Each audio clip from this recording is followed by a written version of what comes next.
I'm very excited to have you here. I know Mike is as well. Yeah.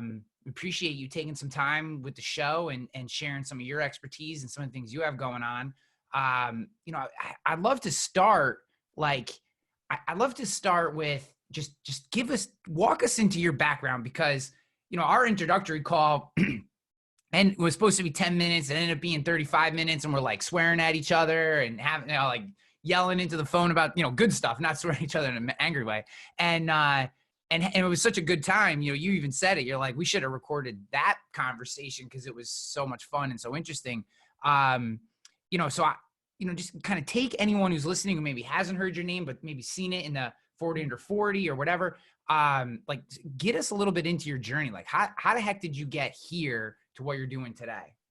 Yeah. Well, thanks for having me. I appreciate it. And that first call would have been an amazing podcast. But, basically just born and raised in the area. I grew up in Schenectady and, went to school here locally, went to CBA, ended up going to Oneonta State after that. But kind of how I got to where I am right now, I was like the kid in college flipping things on eBay. Like I was the guy in the frat flipping stuff on eBay, right? Like the entrepreneurial mindset.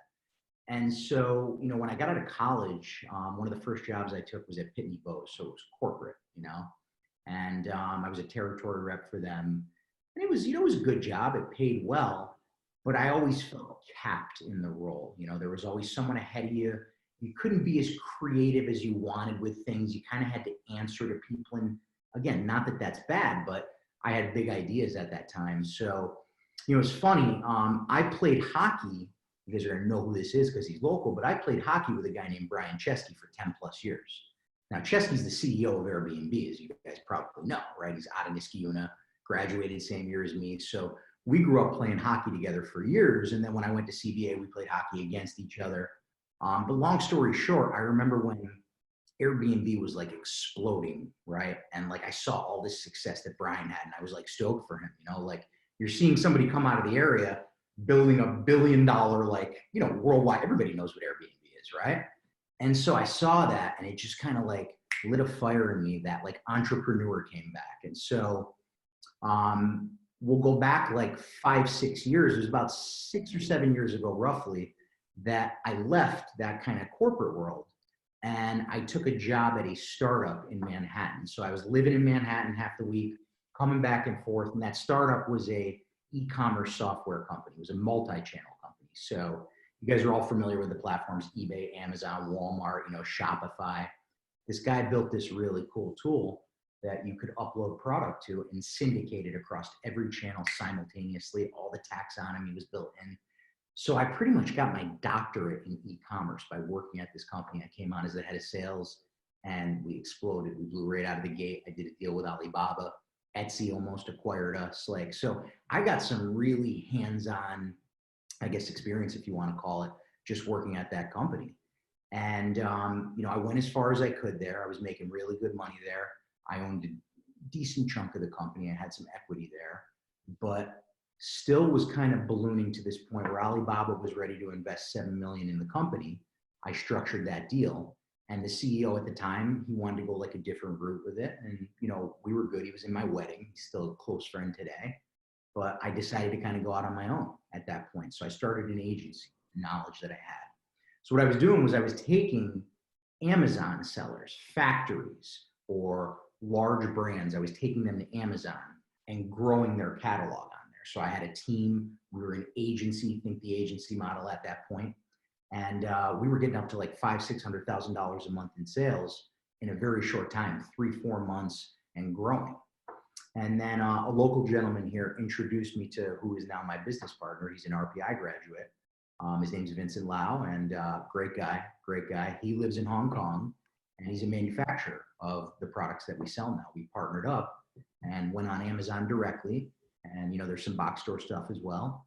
That's kind of how I got to where we are with our Amazon business. So on Amazon, we were killing it right out of the gate. We did, I think, 18 million in our first year. And then tracking into 3 years, you look at just Amazon and box store stuff, we can get to like 50-60 million a year in sales there. So that's kind of how I got to where I am. And I'll wrap this up quick and let you guys jump in for a minute. where I came up with the idea for what we do now, you know, an ancillary business, the VA program, was as I was building these companies, you know, there was no way I could afford to hire large scale teams here. I just couldn't. Like we were bootstrapped. We started with $250,000. I can't go hire $60,000, $70,000 a year company or employees right now. So I started using some virtual assistants overseas, and you know, long story short, in like 3.5 years, I built this infrastructure, and I looked at it and I was like, this is infinitely scalable and any business can use this, right? And so we launched this company, and like we launched it like less than 3 months ago. And we've got a ton of clients already. So that's just a fast synopsis of how I got to where I am right now. I got Mike, before you jump in, I got a follow-up question that I want to ask. So, you know, when we talked before, one of the things that immediately jumped out at me, and I told this to you, but I always use every interview that I do on a podcast as like a personal therapy / consulting session. But, you know, so when I'm listening to you, one of the things that immediately jumps out at me is the scale that you think at, right? A lot of people think, you know, they think this big. You can't, those listening, I got my hands together, like, right. They think in a little box, like I can be this big and the box is, it's small, right? I mean, it's relatively. And you're talking about doing 18 million in sales your first year as an Amazon seller. And like, I feel like that number to most people is like, it's untouchable. It feels, you know, it's so big, they can't really wrap their head around it. So what do you think it is about you or about your experiences that allows you to think like at that level where so many others limit what they see? Like, does that question make sense, what I'm asking you? It makes perfect sense. Yeah. I, you know, again, like if you look around this room, I got posters in here, everything's mindset, hustle, things like that, right? To answer your question, I think it comes back to, you know, what are you capping yourself at, right? Like that story that I told you when I was at Pitney Bowes, I'm capped. I always wanted the ability to grow infinitely. So when I look at a business model like Amazon or like e-commerce, I can come to you on your phone as opposed to being in a box store. You have to come to me in an aisle. I can visit you on your phone, right? When I look at a VA program, most companies say we want to get 200 clients, where I'm looking at it saying, when I hit client 5,000, that's 6.3 million a month in monthly recurring revenue. That's a $65, $70 million a year business with a 5 to 7x multiplier because we build tech. And so that's where my mind goes, right? That's just how I think. I think that's how I'm programmed. My wife has accepted it today, and you know, super supportive. But I don't know why some people box it out. Maybe it's their programming, maybe it's their psychology. I don't know the answer to that. But most successful entrepreneurs, if you study them, seriously, if you really study them, they're constantly looking at how can I scale? Like Mike, for you, for example, right? Like real estate, how can I scale, right? How do I build a team? How do I grow? I mean, I think that that's where you need to go, especially now. We are in a very fucked up situation right now. It's a very unique situation. None of us have seen it. You know, unless we have a grandparent that's 100+ years old, they haven't seen anything like this. No one did, right? And a lot's going to change, guys. The game is going to change dramatically. So how do you, I guess my question as I'm listening to this, and this is the first time we're catching up here, right? How do you have this focus, and you put this team together with Amazon, right? And that's still running, right? So you got that going. You got also the VA the virtual assistant company up and running. Like, how do you separate the time? How do you divvy that out and make sure that this thing isn't going to suck? Because I got to make sure that the Amazon product, especially with the shift in the markets right now, like how does that, talk us through that? Because I'm sure there's people out there right now that are struggling with something way less complex that they're having a hard time with. It's like, dude, listen to this guy. I mean, he's, so maybe walk through that. It's a super simple answer. It's foundation, right? It's like building the foundation. So we have lots of different SOPs for our Amazon businesses, right? Like, statements of the project, SOWs, whatever you want to call them, right? So I'll give you an example right now. The reason I can even come in and do this podcast with all the things that I have going on is that when I walk into my office in the morning, all my data is there because I have VAs, I have systems built in place, I have employees that are doing things. So today I'm operating, making higher level decisions. So an example would be this, right? I came in this morning, we sell a pillow, kills it on Amazon, right? We're pillows, air mattresses, digital weight scales. I noticed on the pillow, sales took a little dip yesterday.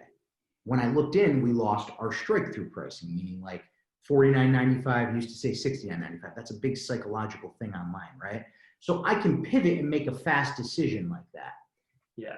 I think a lot of people get bottlenecked, right? Like they get bottlenecked because they're trying to do everything, right? They try and do everything. They're the CTO, they're the CMO, they're the CEO, they're the CFO, right? They don't delegate. If you look at any of like the websites that we have right now for our VA program, I believe our tagline is like, if you're not delegating, you're leaving money on the table. Right? That makes sense, right? Because like, you can't do everything. I did it. This is why I got to where I am. Guys, I did it for the first year when we started the Amazon business. I was telling you this, Ryan, I was working 16 hours a day. I was going back shit crazy. And we were making money, and that's great. We were investing the money right back in the business.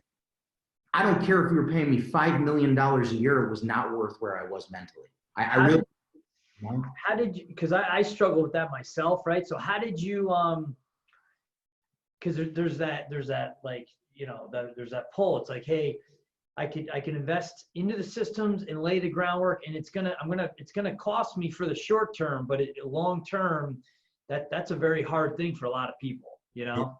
Nailed it. You nailed it. You answered your own question. That is the thing. Most businesses are not willing to eat crow for 2, 3, 4 weeks to get systems in place, right? Because they just aren't programmed like that. So with our VA company, I change your psychology. I shift the psychology of how people think, right? And that's just one example of it. It's not that to say that everybody needs to use a VA, but that psychology needs to be company-wide. So if I'm running my business, right, I don't belong doing the marketing aspect of it. I have an all hands meeting and we talk about it and we understand it, and I can look at it and go, well, either we're going up, we're flat, or we're going down. So let's have discussions around it. But you know, so many business owners, they put their hands in everything and they micromanage everything, and it implodes, man, or they stay flat. It's not to say they can't make a good living, but they stay flat, right? And listen, it's like Gary Vee says, if you're cool with that and you're happy and you're going home and you know, you listen to Gary Vee, he talks about this all the time. You're playing with the kids, you're playing baseball and you love it. It's the happiness level, right? Like if you're happy with that, fucking keep doing it. Who cares? Yeah. I see, so in the insurance industry, I see a lot of times agency owners, business owners, ego is such a huge part of not delegating, right? Like I'll say to them, because there's a couple VA companies that I'm very familiar with that do specifically insurance stuff, right? They're licensed and it's a very kind of niche thing. Not that they couldn't use yours, but and I was talking to one of my buddies about this exact problem, and he goes, you know, the number one piece of pushback I get is, I'm sure someone else can do it, but they can't do it as well as me. Yep. How do you overcome that with somebody? So client signed up yesterday, right? Started with 7 VAs. That's a $90,000 ARR client right there. You want to know why he came on with our business? Because we were able to shift his mindset and answer the question that you just asked. So I'm going to give you an example right now. Okay. So this client was Amazon. He's doing $12 million a month on Amazon right now. Pools. So obviously hot time for him. Seasonal, but he does 10 to 12 mil a month for 6 months straight. Guy's one of the biggest sellers on Amazon in that space. However, he had all these tasks that he was doing. So the way that we do it is we ask the client to do an exercise, because we won't take people on unless they're a good fit. Here's the exercise, and I learned this at a Salesforce event. I saw Tony Robbins speak. This was when I was working 16 hours a day, and I literally went back to the hotel room and I was like almost in tears because I didn't know how to get out of what I was in. And my buddy came up to me, he worked for Salesforce, and he said, Derek, do me a favor. He goes, try this. He goes, I want you to sit down in this hotel room and I want you to go back 30 days and I want you to write down everything you do. Holy shit. So I sat there for 2 hours and I did this, right? And by the end of this, it was multiple pieces of paper. And as we're going over it together, he's like, Is that teachable? And if I'm honest with myself, the answer is yes. Is that teachable? And if I'm honest, you see where I'm going with this, right? Yeah. Reality, 90% of the shit that I wrote down was very teachable and easily teachable. That's the piece. So where we've shifted people's mindsets and where we onboard people properly is, let's say Mike had 10 tasks that he wants to get off his plate. This is an example. We, prior to bringing Mike on, ingrain in his head that he will be building with his VA on a call videos. This is critical, right? So you're building a video and there's experience with this. You are going step by step on exactly how Mike wants it done, right? So it's to the T how he wants a task done, and it's recorded and it goes in a video library. I saw this 2 years ago. This is where people were losing with VAs because they would say, hey, let me bring a VA on and okay, I just need you to do all this. That's so unrealistic. It's like, dude, that's an employee. This guy doesn't know what he's doing. He doesn't know Mike's process, right? It might be like something that is vanilla in the industry, but it's not the exact way that Mike wants it done or Derek wants it done or Ryan wants it done, right? And so I saw that gap and I was like, you know what? I'm going to fill that gap because people, if they're not willing to do that, I don't want to work with them. Because if they're not willing to do that, they won't and they will fail, right? And so I think that that's the basic answer to this. There's so many people, oh, they can't do it as good as me. Well, if it's high level shit that's driving big dollars, no one should be doing that except you. But all these ancillary things that you are doing on a daily basis, I'm telling you, man, it's so sobering. Write it out. Go back 30 days. Have all your employees do it. And when you look at that, you go, I'm paying this guy $75K a year, and he's working on clerical stuff. Like, this is insane. That's 40 hours or 40% of his day is clerical shit that's not driving the business. I'm telling you, man. So I saw that, and it's funny. We just built it for our business over a couple years. And then one day I looked at my my head of marketing, Caitlin, and I was like, this is a business. I was like, nobody does it like this. Nobody builds libraries of video. And another thing too, right? Like, you lose an employee, you just invested potentially 2-3 years in that employee. Nothing's built, no video library, no SOWs, nothing.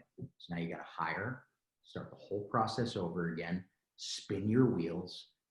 You know, it's not scalable at that point. That's scale, right? How can you go fast? You can't go fast just constantly relying on the fact that the employees are working on things that are growing the business. That's just the way I view it, you know, and I think I'm right. I do. So the VA business that now, excuse me, how many different, give us a spectrum for people to understand what's the spectrum of people and industries you're dealing with, or maybe what's the craziest industry to, you know, I guess give some perspective on that. So we built it kind of on the cornerstone of what we knew right out of the gate, which was e-commerce holistically, right? Okay. Not e-commerce holistically. But then as we looked at it, we said, this is recreatable across anything on earth, as long as the business owner and or person that uses us follows a simple process and procedure. Let's never complicate this, guys, right? This is not complex. Yeah. So the way that we do it, it's very simplistic. So, for example, if Mike's like, hey, I want a VA, and these are the 10 tasks I have, it is as simple as you get on with your VA, the screen is recorded, videos are made on exactly the statement of work that you want done. The VA starts doing this work, you monitor it for 1-2 weeks, make minor tweaks. In 2 weeks, you go, holy shit, 10 tasks are off my plate, and they're being done daily and exactly how I want them done. So industry-wise, I don't see any industries that we can't work in. Obviously, when you get into things like healthcare, you know, HIPAA, you have to be aware of stuff like that, right?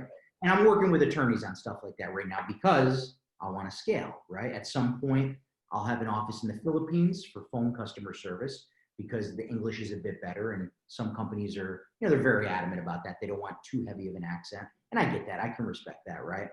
India, rock solid for back-end work. I mean, just amazing. All the people that we have, minimum 4-year college degree, many of them have master's degrees, all under one roof right now.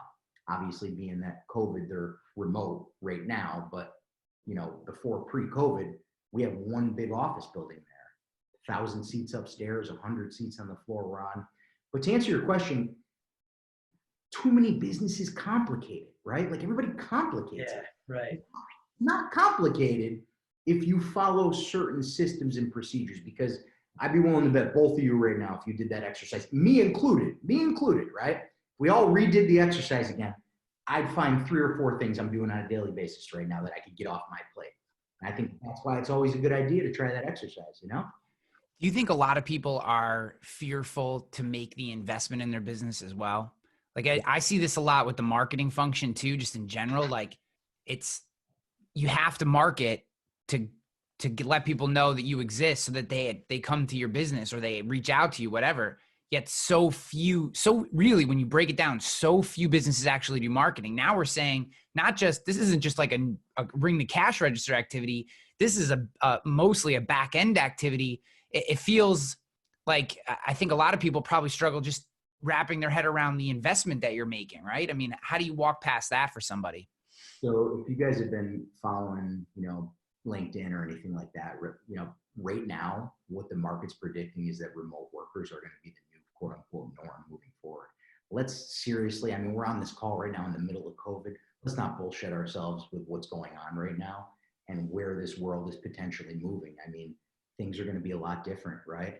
So you have companies that are laying people off at scale right now. Not like, hey, we just fired Jim and Sam. Like, we just fired 75 people and we still have a company.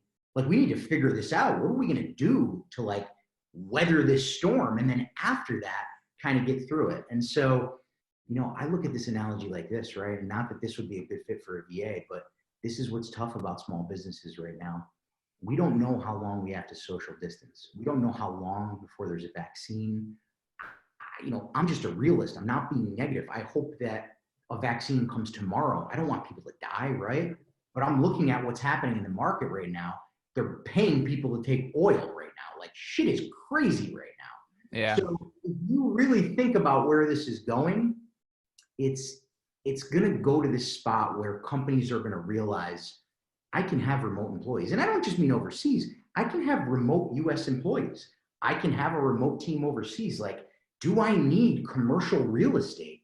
You know what I mean? This is the brick and mortar has been getting its ass kicked as it is. Imagine, that's what I'm thinking about. It's all, my opinion on that is it's all going to be experience-based stuff. If you walk into a store, you're walking in because that store or whatever, that physical space is creating an experience that you want to have. It's not going to be, outside of say Stewart's or Cumbies, you jump in there for, a knickknack or whatever. But any real retail, anything like that, they're coming in for an experience. They're you know what I mean? And anything outside of that, I struggle to see why you would even walk in. After you've been pounded in the head for how long, that physical contact with other human beings gets you sick. That's the story that we've been fed, right or wrong. I'm not going to get political on it, but even someone who is the biggest non-believer of that narrative, somewhere in their brain is this idea that other humans get me sick. And you're just not going to take that chance anymore. Why would you if the entire transaction can happen online, and could happen in something like this where even though we're not sharing the same space, man, this is pretty personal. This is a pretty personal connection, even though we're not in the same space. I don't disagree with you at all. I think you're spot on. And the reality is this: until you, Mike, my wife, my dad feel safe, you're not fucking going anywhere. I'm sorry. Yeah. I think you're going to mitigate where you go. Yeah. It's just, I see that happening. Again, I hope I'm wrong. I want to listen to this podcast together in a year and be go, like, thank God we were wrong. Like, seriously. Well, they got to get the mask off people. No one likes wearing the mask. So it's going to be bad. So that's like the first key for me. And I'm not saying we shouldn't be wearing them now. That's not what I'm saying. What I'm saying is I'm kind of a crack addict for like Stewart's and Cumberland Farms coffee. I like them both. And if I see one, I have a hard time not pulling in and getting a coffee. It gets cold too quick. Stewart's gets cold in like no, you double cup it, man. Come on. You've lived in the capital region for 38 years. You don't know that you got a double cup to Stewart's coffee. I'm with By it. the way, I'm looking out my window. It's snowing out. That's I you wonder know. why I got the San Francisco Bridge behind me. I gotta look at this to the snow outside. But I guess my point is you got to put that mask on. I don't want to have to put the mask. You know what I mean? It's just another thing I got to do. So I don't do it. I just don't pull in. I'm like, screw it. I just won't go grab one. And that you iterate that process. So, and my point in saying this is not to be doom and gloom. Like you said, we talked a lot about this in our first call was like, there's opportunity. Like we have to look for, if we're going to survive, we have to, even if it feels, I've had people tell me that thinking about business right now is wrong. And, if you're thinking about your business, you're thinking about the economy, then you're thinking about killing people. Like I've had people say crazy stuff to me. Cause I guess my mentality is, I'm very worried about the people who are unemployed, just as I am the people who are getting sick, right? Not more worried, but just as, I guess. And my point in saying this is I think if we care to sustain, we have to try to find opportunities in this. So from your perspective, VAs help us leverage some of that. Maybe what are some other things that people could be thinking about just from where you are, where there's some opportunities for a small business? So this is the way that I'm looking at this, and me and you touched on this on our call. Let's say, and I hope that this doesn't happen, but let's just say that we have to quote unquote social distance until there is a vaccine, which seems kind of likely with the shit that the media is feeding us, right? Right, wrong, or indifferent, we won't get political on anything. I could care less about that, but let's just say that that's reality. Now, you're going to look at 12 to potentially 18 months of a behavioral change. So follow me here. Here's what I mean. My father is 72 years old. He knows how to shop on Amazon like you wouldn't believe. Think about that for a minute, right? So that means for the next 12 to 18 months, you're going to have people who traditionally were not online shoppers that are like, you know what? I want this tchotchke, or I want to get this, or I want to get that, right? So then they start to shop online. And then before you know it, they're like, I'll just buy my toilet paper on Amazon and I can do subscribe and save, right? Imagine this across scale, across all the different categories, across all the different products, grocery, essentials, all these things, right? You look at these articles now, like this may have been the last nail in the coffin for box stores, right? So what do you do? Like that sucks. I have friends that have retail. I don't want to see them go out of business.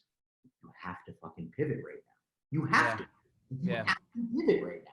It's not like, oh, this sucks and I sit here and I just want to take stimulus money. Dude, if that's me, I'm in the store making content daily and I'm staying in front of my audience, right? I'm figuring out how can I deliver product, right? How can I get people to shop and, ship it to them? I'm trying to find ways to thrive in an economy that is just shot right now, right? Yeah. How do you do? And that's, again, you look at human, right? How did we get where we are? Adaptation, right? My wife and I were talking about, she does a lot of, she's always been a big online shopper, but there's a couple stores in the area for clothes that she would like to go and, you like to try them on, see them, you know what I mean? And she was talking about, man, like, how does that business survive? Like, cause no one's going in there today. And, if you're buying clothes locally, you're paying more than you would online, but you're buying the experience. You're buying the interaction with the other people in the business. So we're talking about this experience. And I was like, it would be pretty, if I owned a retail clothes store, what I would do is FaceTime my clients and I'd have someone there trying, hey, John, put that shirt on. Okay, turn around. Oh, see how it's got the cuts. And I'd be talking to FaceTime. You know what, man? Hey, I'll send it to you right now. Wrap it up. Boom. And just take the next FaceTime call. And just like finding ways to get that in-person experience through the computer for now, just this doesn't have to be your business forever. And maybe it does. And the other thing you said, and I don't mean to bogart your interview, but this topic has me completely enthralled. Back on what you're saying, because you're spot on, but go ahead. Yeah. 21 days to form a habit. Yes. We're already 30 days into COVID. 21 days to form a habit. We're 30 days into COVID, and we have another 30 before they let us out in New York. So Just think about that, guys. Like, if you're worried, we've already established habits. Like, it's going to take 21 days after, when things change in any regard, it takes 21 more days to reestablish a new habit. And that's if you reestablish it. So watch this. I love that you just brought this up. That I'm so happy that you just gave this example. Watch this. My mother-in-law, she shared this with me. We were doing a Zoom call. She's in Michigan, so we're all doing a Zoom call, me, my wife, the kids. And she talked about how there is a, local shop that they, her and all her girlfriends, they buy clothes from, and it's like a tight knit. The lady's got a good niche audience, right? This is where people are going to win. So here's what this woman did, right? She's got all these nice clothes. This is the example you just gave. She went up to your FaceTime. Here's what she did. She created a Zoom link where now, keep in mind, she has an audience through email. So what she's doing now is she's reaching her audience with that Zoom link and doing exactly what you just said. Free shipping, free returns, and she's making it this experience. They're drinking wine, there's clothing going on, she's got mannequins dressed.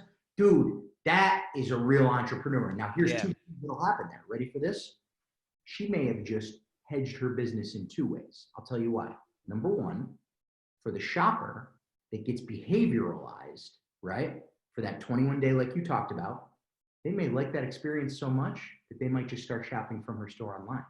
And then when she reopens and there's a vaccine and people feel safe again, she kept her audience. She kept her audience, right? They're going to go back and shop at her store. I'm so happy you brought that up because I wouldn't even have thought to bring that example up, but I thought that was amazing. Yeah. There's actually a third piece to that I could see happening is now this local community now they can tell their sister-in-law who lives in Boston, hey, come into this Zoom thing that, and she would have never shopped there because she lives 2.5 hours away. Good, bro. I didn't even think of that one either. That's good. And you know what, too? Like, think about it, too. People, we all together, like, I don't know why I know you guys are like this. We all want to support the local businesses. So, like, guys, we're ordering dinner 4 nights a week at, like, the nicer restaurants just so we can, like, I know some of these restaurant owners. I want to go in like, hey, how you doing? You spend $100 and it's at least keeping them afloat. The retailers, the local retailers really need to get on top of that one. Like, they got to figure that one out. That, I think, becomes difficult with if there are age gaps, and I'm just going to be transparent here. If there's an age gap where it's a business owner, and Ryan, we talked about this, if the mentality is like the owner's like in their 60s and they don't really buy into this yet or what we're talking on, right?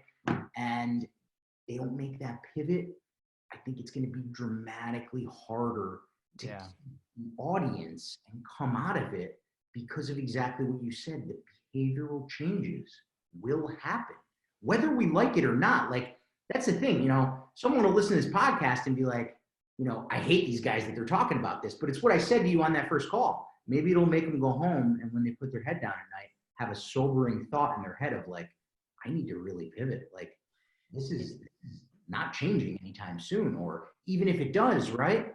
How many people are going to come in my store? Is it going to be 30% of what my sales were pre-COVID? Because I can't survive on that. Yeah. That's real, man. That's real. It's almost like that analogy with the big box, right? We talked about, like, it was already on its way down. It's like if you were already not, utilizing technology, or if you were already not like bracing for different ways to do business and whatever, like you're already, you're almost dead in the water already. And now it's like you said, there's your nail in the coffin. You're on your way out. So we found that anything like that just moves the needle, try anything, different stuff. It doesn't matter what it is, try it out. Cause you never know. You might stumble across something that you thought was stupid. And next thing you know, you're like, holy shit, I send direct mail out. I did direct mailers. I got 3 phone calls. It paid for itself in the first wave. I got a whole nother wave of mailers going out in 2 weeks. I would have never in a million years done direct mail. Where's everybody? They're at their house. Direct mail. Spend the money, right? Go where they are. I have a buddy in Minnesota right now who's in the insurance industry who is literally knocking door to door. Yeah. Knocking on their door, going, hey, and he knocks and he steps back to 6 feet so he's not breaking the social distancing. And he goes, hey, I'm an insurance agent in the area. I figured you were home. Just want to introduce myself. Let's talk. Now, I don't know that I'm going to be knocking door to door. Like I don't know that I'm mentally prepared for that. Maybe that's my ego, but he's freaking killing it. When I say killing it, he's slaying neighborhoods in Minnesota, just slaying them, because people are like, shit, I don't have anything else to do. Why not get a quote from you on your home and I'm home, whatever. And in that example aside, I think the idea is like, now is the time to do all the crazy shit that you've kind of had on some list somewhere on a Post-it note that you never had time to do. Because what's the worst that can happen? You're getting punched in the face every day when you wake up. What's the worst that can happen? Like, you know what I mean? Like, that's the way I feel. Is like, Groundhog Day. Everything. I almost played that song. The Punxsutawney Phil song, Groundhog Day. Groundhog Day. Yeah. Good music. I played that with my wife the other day. She looks over and then like middle fingers popping. Yeah. It's definitely what it feels like. But I think it's what we're doing with our time right now, right? Like, yeah. I love that story of that guy that you talk about there. And every business can get creative in its own way.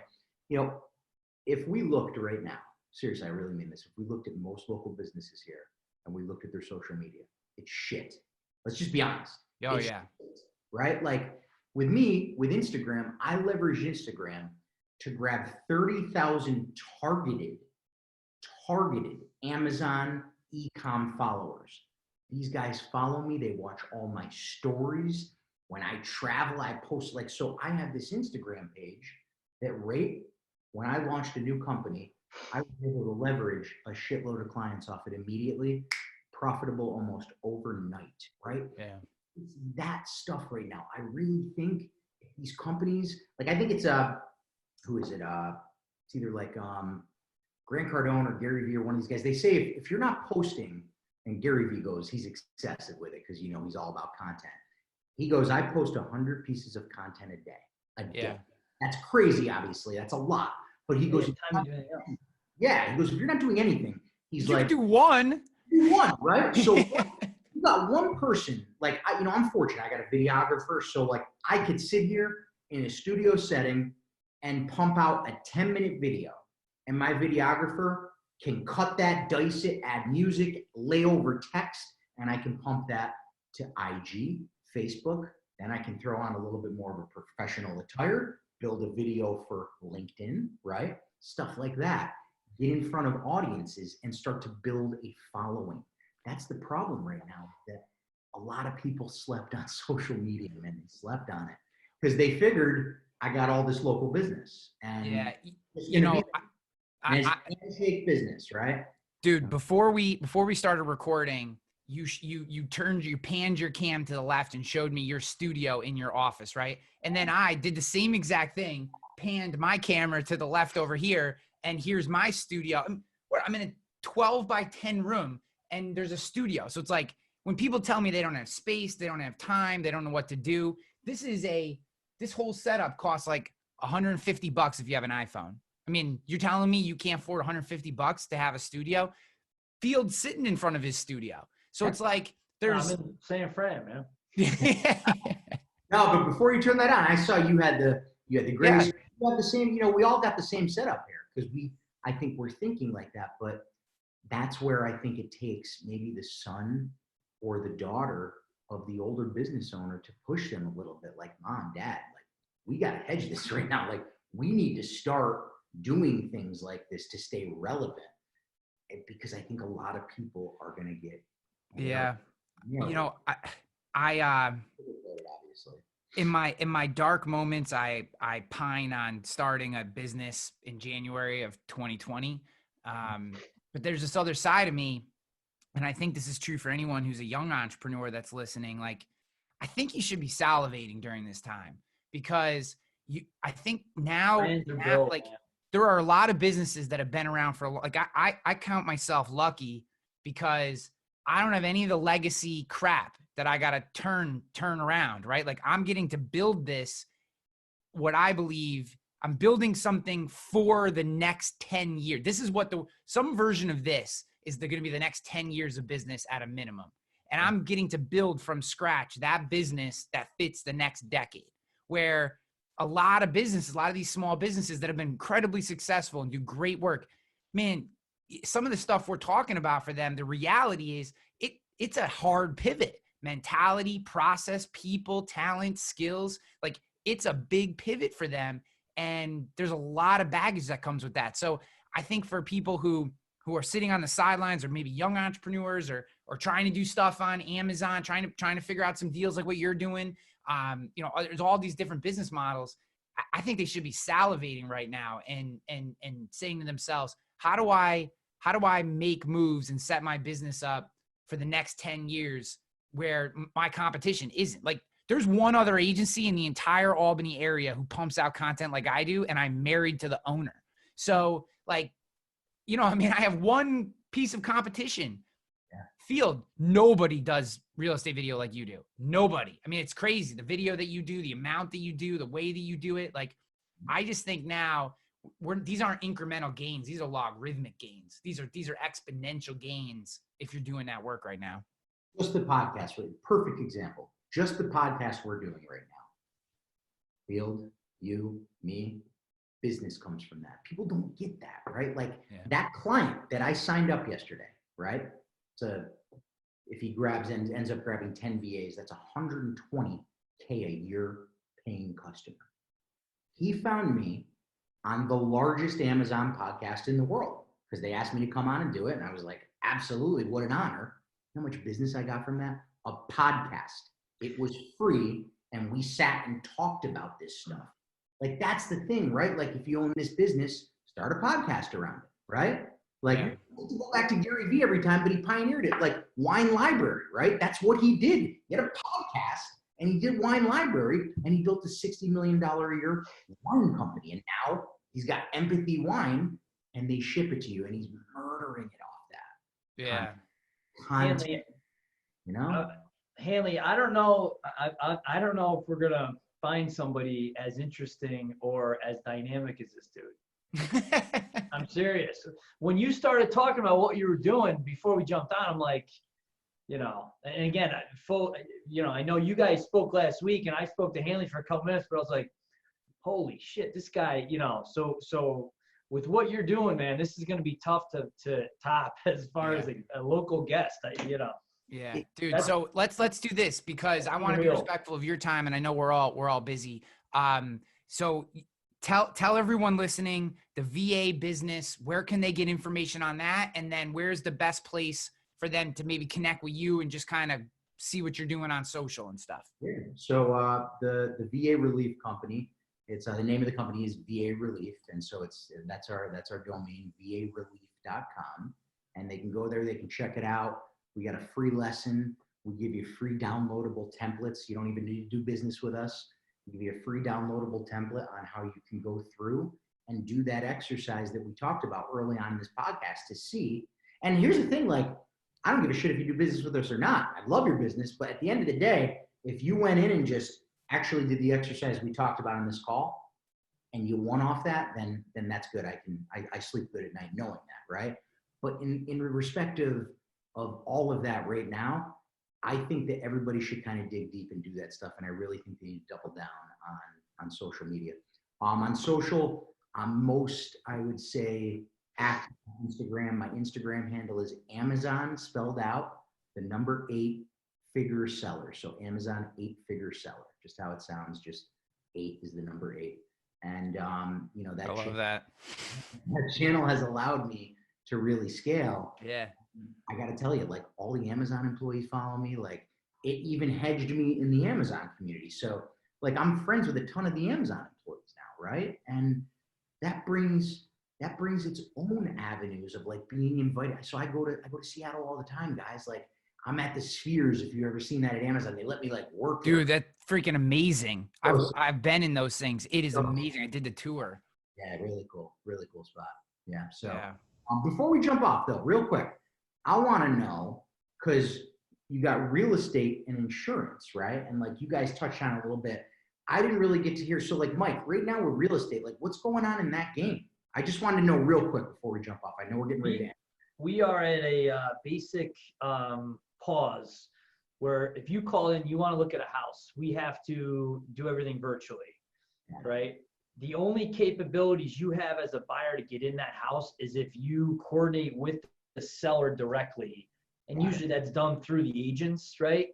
And that would be for you to view a house, or, if you were under contract before this whole thing went down, half the contracts closed and a quarter fell apart and a quarter still waiting to close. So there's kind of that mess going on. Overall, with regards to the market, I think a lot's going to come out in the next 2 weeks. We are already seeing momentum from this week to last week to the week before. Just with people, they're starting to adopt. We're doing more of those virtual showings than we were 3 weeks ago. Now, whereas last week we might have done each agent might have done like 1 or 2. You're doing like 1 a day now. And then my suspicion is like 2 weeks from now, if I'm going to go do 4 houses with you, if you're a buyer, back to like normal showing like activities, but it's just virtual versus it was like kind of like, do we really want to do that? Well, after 4 weeks, you got to do something if you want to move the needle and buy a house. So that's what we're going to do, at least to get educated with regards to the houses for when you can look at them. I was just going to say, it sounds like this is a great time for you to build on a massive fucking pipeline. So like when things get to the point, you're just like, we got in the pipeline right now, I was just talking to Hanley yesterday and, a couple of our buddies, and like, I'm a member at Shaker Ridge. I don't think I can do that this year because we're going to be remember there 3 years ago. You were? Yeah. Bonk. I played with him, Kirby, all those guys. Yeah. Yeah, I don't hang with those dudes. They're too good. I'll rejoin. We'll play, man. But here's what I'm saying. Like, I'm gonna be so busy. Like, my June, July, August is gonna be so busy that I can't justify golfing 2 days a week or whatever when I That's why I left. I was playing once a week. Yeah. I'm like, I'm playing uni or something like that. Right. Yeah. Cool. Yeah. In insurance, dude, it's so I have a unique business model in the industry in that I work 100% service center with the carriers. So where most agencies lose margin, time, and efficiency by having a large service staff, not that service isn't important, but the truth is the people who work at the carriers are much better at servicing accounts than someone in your office who needs to know 11 different systems and processes. And so I've set my business up where the agent becomes a true, I hate this term, but like a trusted advisor. You're really a sales consultant, a frontline underwriter placing that business, and then we're passing everything through. So we're 100% digital, 100% virtual. And like for me, I look at the market. I've been talking to Mike. I've been talking to some other people I know. I see an enormous push in homeowners insurance coming, enormous push. People are going to be buying. There's going to be a window between when they let us out and when the second wave hits, right? When the second wave hits, everyone's going to get scared again and things are going to get locked down quick. I don't think we'll be locked back in our house, but like e-commerce will not be happening. So what I'm doing right now is I've been reaching out to mortgage brokers like crazy, letting them know you have an agent who's virtual, who's fast, who's competitive, and who can have everything to you in a flash, like where you're not waiting, you're getting the best rate. I have access to all the carriers because I'm an independent. So trying to build up that pipeline as well. And then I can talk for hours about what I'm doing on commercial lines. A lot of the shit you said about, where my weaknesses are, I'm not a tech guy. I don't understand I understand at the top level what I want systems to do. I'm not great I get bogged down in setting those systems up. So same here, bro. I'm not. My next step is that list. Yeah, my next step is how do I start to put the pieces in place behind me so that I don't have to do that stuff, because that's the stuff that's going to slow me down. But yeah, I think it's all about delivering.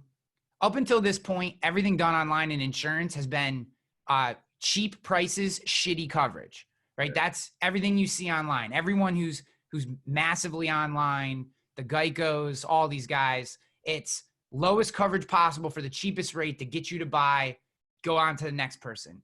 And I want to change that to where you're getting that exact same experience from a speed standpoint, but you're getting what you actually need from a coverage standpoint, which increases retention and relationship and all that kind of stuff. So it's interesting time. And I think certainly in what he's doing and what I'm doing, our worlds are so far behind where you are, where your industry is.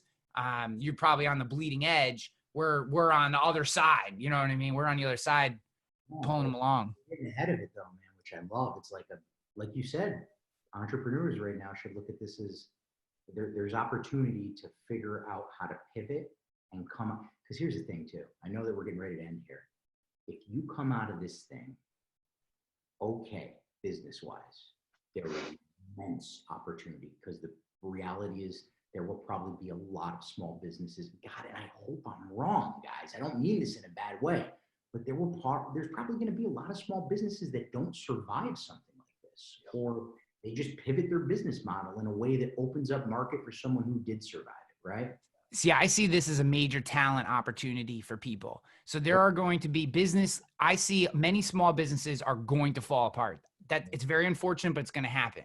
What I hope happens is the leaders who are able to navigate this new environment see these business owners who maybe were not able to be a business owner in that environment, but are still incredibly talented practitioners. They can scoop them up and bring them in. And now, yes, maybe total number of businesses comes down, but we're not losing employment. We're not losing talented professionals. They're just maybe some consolidation. And then it's always a cycle, right? Then they start to build up, they get froggy, they jump off, they start their own businesses, and then that's the cycle of things. But I just think for people who do survive, and I've been saying this to insurance agents across the country for like a month now, there is an enormous talent. There's so much talent right now sitting on the sidelines that it's like, go find it. Like, find those people who are incredibly talented, who are furloughed or laid off, and bring them in, because they're not going to be available 6 months from now. Spot on. And they're looking right now too. You're right. Yeah. They're looking. Yeah. They're looking. Yeah. All right, dude. Well, this has been incredible. Thank you. Good, man. I got a page full of notes here, and I think it's just great to connect with you. I'm glad we were able to share your story with the audience, and just anything you need from us. Yeah. We appreciate it, bro. We appreciate it. We'll all get together. So yeah. Yeah, that sounds good. We'll get together. Hopefully we don't have to social distance too much. Yeah, well, we can have beers. We just have to yell at each other from way far apart. Cool. All right, guys. Well, thank you. I appreciate it. Good visiting. All right, guys. Take care. Have a good day.